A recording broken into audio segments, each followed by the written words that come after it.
नमस्कार साथियों, आप सभी का स्वागत है। कक्षा 10वीं वाले बच्चे 7 मार्च को देने वाले हैं सामाजिक विज्ञान का पेपर। 75 नंबर का पेपर रहेगा। सेट बी पूरा सॉल्यूशन के साथ हम यहाँ पर देखने वाले हैं। 75 मार्क्स का पेपर यदि पक्के करने हैं पूरे नंबर तो जल्दी से इस वीडियो को लास्ट तक देखिएगा और साथ ही साथ अपने सभी दोस्तों को शेयर करिएगा। और चैनल पर पहली बार आए हो तो चैनल को सब्सक्राइब करके घंटी के बटन कॉल पर जरूर करिएगा। चलिए विद्यार्थियों, स्टार्ट करते हैं पहले क्वेश्चन से। प्रश्न क्रमांक पहला है, बांधों को आधुनिक भारत का मंदिर किसने कहा है? तो यहाँ पर आपका करेक्ट आंसर हो जाएगा पंडित जवाहरलाल नेहरू। 1 से लेकर 23 तक पूरा सॉल्यूशन यहाँ पर मैं आपको करवाऊंगा, बस वीडियो को लास्ट तक देखिएगा। क्वेश्चन क्रमांक पहला हो चुका है पंडित जवाहरलाल नेहरू। दूसरा, निम्नलिखित में से कौन सी रबी की फसल है? तो यहाँ पर रबी की जो फसल है वो गेहूं हो जाएगी। कच्चे माल के आधार पर उद्योग कितने प्रकार के होते हैं? 2 प्रकार के होते हैं। छाप कर रखिएगा, क्वेश्चन आने वाले हैं। साइमन कमीशन भारत कब आया? 1928 में आया। यूरोपीय संघ का मुख्यालय कहाँ स्थित है? यह है बेल्जियम में। भारतीय रिजर्व बैंक की स्थापना कब हुई? तो ये हुई 1935 में। लिख के रखिएगा, छाप के रखिएगा, 100% छपने वाले क्वेश्चन हैं। अगर आप चैनल पर पहली बार आए हो तो सब्सक्राइब जरूर करिएगा और वीडियो पसंद आए तो लाइक करना ना भूलें। भारतीय वन्य जीव अधिनियम में लागू किया गया। भारतीय वन्य जीव अधिनियम लागू किया गया, ये आपको बताना है 1972 में। 1972 में लागू किया गया। भारतीय रेल परिवहन को रेल प्रखंडों में संकलित किया गया है 16 आप लिखोगे। कोलकाता में देश की पहली जूट मिल लगाने वाले सेठ हुकुमचंद कौन है? सेठ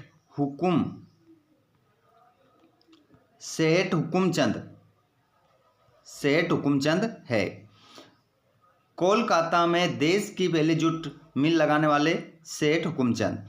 और दुनिया का सबसे बड़ा लोकतांत्रिक देश है भारत। चौथे वाले में आ जाएगा, भारत दुनिया का सबसे बड़ा लोकतांत्रिक देश है। आर्थिक विकास से जनता के स्तर में वृद्धि होती है। तो देखिए, आर्थिक विकास से जनता के स्तर में वृद्धि होती है। जीवन इसमें आप लिखोगे, 5 वाले में जीवन आपका रहेगा आंसर। नेक्स्ट क्वेश्चन, मधुमक्खी पालन क्षेत्र में आता है तो ये प्राथमिक क्षेत्र में आ जाएगा, प्राथमिक क्षेत्र। नेक्स्ट क्वेश्चन, जोड़ी के रूप में सही जोड़ी बनाना है। श्रीलंका गृह युद्ध का अंत, श्रीलंका गृह युद्ध का जो अंत हुआ 2009 में। भारत छोड़ो आंदोलन 1942। भारत में वयस्क मताधिकार की उम्र 18 वर्ष। Olympic game Mexico city. Bharat में है लोकतांत्रिक सरकार और सार्वजनिक क्षेत्र सरकार के स्वामित्व वाले क्षेत्र। ठीक है, जोड़ी को ध्यानपूर्वक मिलाना है, गलती नहीं करना है। आगे देखिए नेक्स्ट क्वेश्चन, एक शब्द एक वाक्य में उत्तर देना है। बॉक्साइट किस उद्योगों के लिए कच्चा माल प्रयुक्त होता है? देखिए, बॉक्साइट किस उद्योग के लिए कच्चा माल प्रयुक्त होता है? जो बॉक्साइट होता है पहले वाले में आपका एल्यूमिनियम राइट आंसर हो जाएगा, एल्यूमिनियम।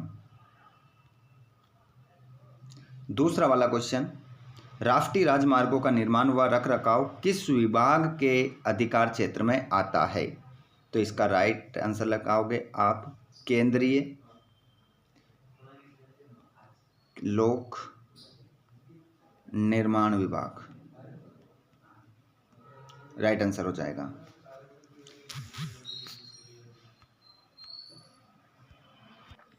अगला क्वेश्चन आपका रहेगा, IMF का पूरा नाम लिखिए।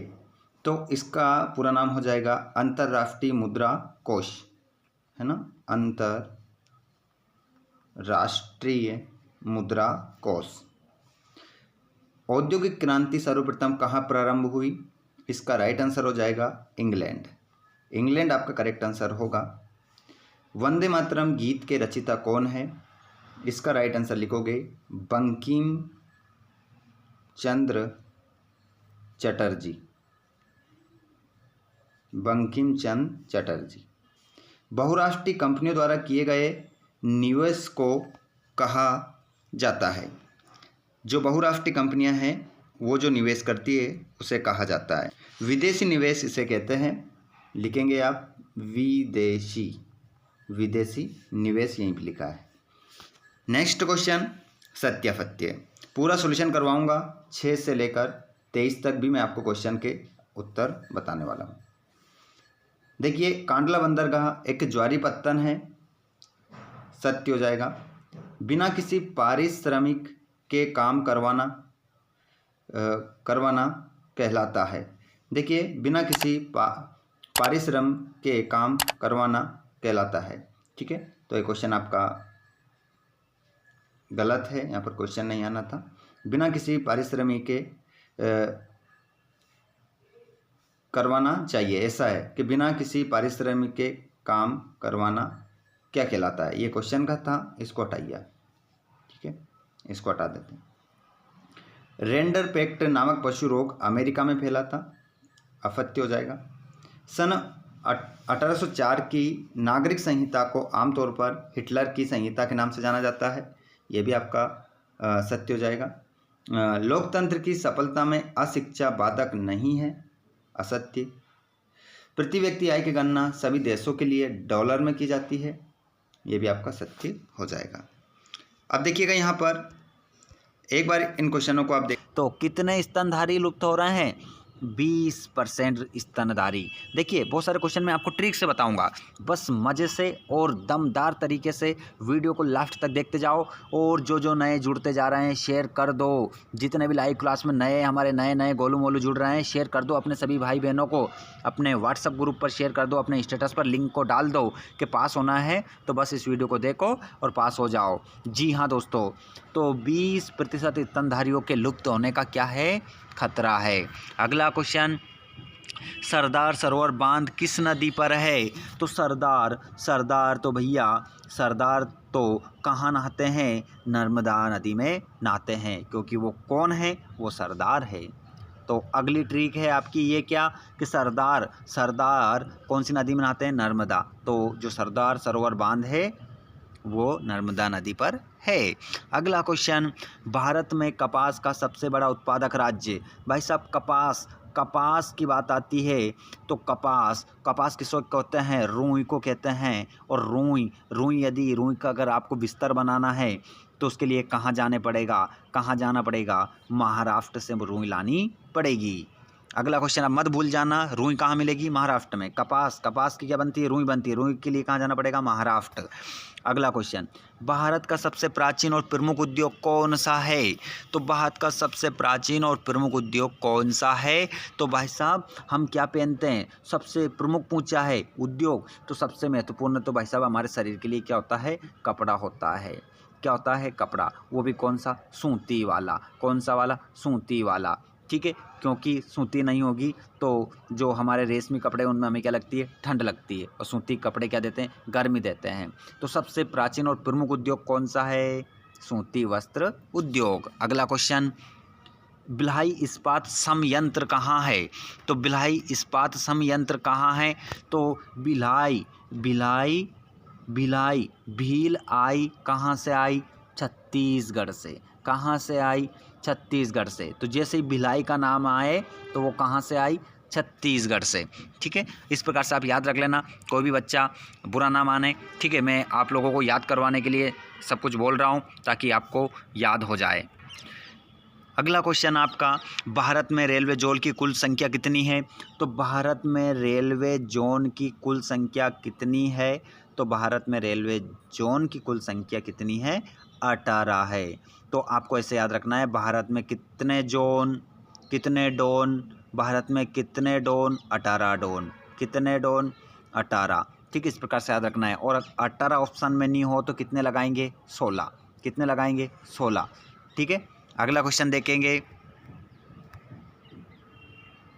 प्रश्न नंबर 2 देखेंगे मेरे दोस्तों, रिक्त स्थानों की पूर्ति कीजिए।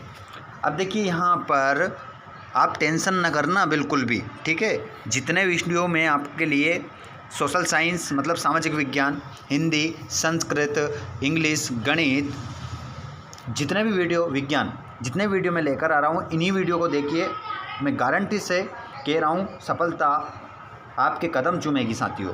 ठीक है, पहला क्वेश्चन देखिए यहाँ पर, मतलब दूसरे का पहला, देश का सर्वाधिक बड़ा सार्वजनिक क्षेत्र का प्राधिकरण है। तो इसमें खालिस्तान में क्या आ जाएगा, सहल, सेल आ जाएगा। ठीक है, सेल यहाँ पर लिख देता हूँ मैं, सेल।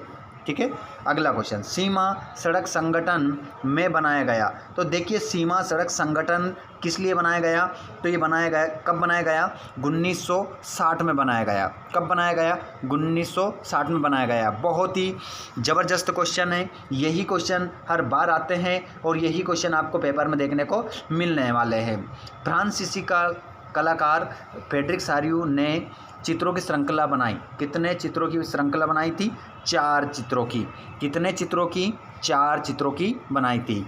अगला क्वेश्चन, नेपोलियन की हार में हुई थी। जो नेपोलियन था वो कौन से सन में हारा था, तो दोस्तों वो हारा था 1815 में, 1815 में हारा था। और गांधी जी दक्षिण अफ्रीका से भारत आए, तो गांधी जी दक्षिण अफ्रीका से भारत आए 1915 में, 1915 में लौटे। ठीक है, अगला क्वेश्चन, द्वितीय विश्व युद्ध में समाप्त हुआ। तो दूसरा जो विश्व युद्ध है वो कब समाप्त हुआ, 1945 में। ठीक है, टेंशन न करना, इन क्वेश्चनों को याद करिए, स्क्रीनशॉट ले लीजिए, PDF आपको टेलीग्राम पर दे देंगे। अगला क्वेश्चन देखेंगे तीसरा वाला। अगला क्वेश्चन साथियों तीसरा वाला, सही जोड़ी का मिलान कीजिए। सही जोड़ी का मिलान करना है। देखिए, spinning jenny machine, spinning jenny machine James Hargreaves को मिलाओगे, और पूना पैक्ट इसको मिलाओगे 1932 में। ठीक है, और राज्य पुनर्गठन आयोग 1956 में। और आधा से ज़्यादा आबादी गरीब किसकी है, यह है बांग्लादेश की। और बंदरगाह, तो ये बंदरगाह है गुजरात में। और गैर प्रजातांत्रिक देश ये है आपका चीन। नेक्स्ट क्वेश्चन देखिएगा, एक शब्द एक वाक्य में उत्तर देखिएगा। पहला, भारत में सबसे कम साक्षरता दर कहाँ है, बिहार। और दिसंबर 1929 में हुए लाहौर अधिवेशन के अध्यक्ष कौन थे, जवाहरलाल नेहरू। निजी उद्योग, निजी क्षेत्र के एक उद्योग का नाम बताइए, तो टिस्को, टिस्को शॉर्ट फॉर्म में आप लिख सकते हैं। अगला क्वेश्चन, 2011 में देश की आबादी में अनुजनजातियाँ ST का हिस्सा कितना है, तो ST जिनको बोला जाता है अनुजनजातियाँ, इनका जो हिस्सा है वो 8.6%। श्रीलंका कब स्वतंत्र राष्ट्र बना, तो ये 1948 में बना। अगला क्वेश्चन है आपका, बहुराष्ट्रीय कंपनियों द्वारा किए गए निवेश को क्या कहते हैं। इसमें जो आपका राइट आंसर हो जाएगा वो हो जाएगा विदेशी निवेश। क्वेश्चन नंबर 5वां में आपको सत्य बताना है। वैसे आपको यहाँ पर आपको टिक भी लगा हुआ मिल रहा है। क्यों दोस्तों, क्योंकि बहुत सारे स्टूडेंट ऐसे होते हैं जिनके पास टेलीग्राम चैनल नहीं है, इस कारण से पहले ही पेपर में मैंने टिक लगा दिए, लिख दिए, ताकि किसी भी विद्यार्थी का गलत ना हो। जिसके पास टेलीग्राम है वो तो PDF डाउनलोड कर लेगा, लेकिन जिसके पास नहीं है वो स्क्रीनशॉट ले लेगा, तो उसके पास आंसर सहित स्क्रीनशॉट पहुंच जाएगा। कहीं ग्राम पंचायतों को मिलाकर पंचायत समिति का गठन किया जाता है, तो बिल्कुल सत्य। देखिए, सत्य में कभी भी रॉन्ग और राइट का निशान लगाकर नहीं आएंगे, सत्य लिखेंगे, है ना, ये लिखा है सत्य, जो जिस पर राइट लगा है उस पर सत्य, जो कट रहा है उस पर क्या लिखोगे, असत्य लिखोगे, है ना। तो यहाँ पर आंसर आपको मिल रहे हैं। दूसरा, संसार में तानाशाही, लोकतंत्र, राजतंत्र सरकारें विद्यमान हैं, बिल्कुल सत्य। और औसत आय को प्रति व्यक्ति आय नहीं कहा जाता, तो ये होगा आपका सत्य। और सीमेंट का कारखाना द्वितीयक क्षेत्र में आता है, बिल्कुल सत्य। और साहूकारों की महत्वपूर्ण भूमिका कृषि वित्त में नहीं रही है, तो यहाँ पर देखेंगे साहूकारों की महत्वपूर्ण कृषि भूमि वित्त में नहीं रही है, तो असत्य। और यूरोपीय संघ का मुख्यालय बेल्जियम में नहीं है, ये भी क्या हो जाएगा, असत्य हो जाएगा। तो फ्रेंड्स, इस वीडियो में हमने 60 ऑब्जेक्टिव देखे हैं जो आपकी वार्षिक परीक्षा के लिए बहुत ही महत्वपूर्ण है। आप सभी स्टूडेंट्स इन प्रश्नों को देख लीजिए और अपने सभी दोस्तों को शेयर कर दीजिए। आगे भी आप लोगों को ऐसी अपडेट मिलती रहेगी। चैनल को सब्सक्राइब करके घंटी के बटन कॉल पर ज़रूर कीजिएगा। धन्यवाद। Thanks for watching.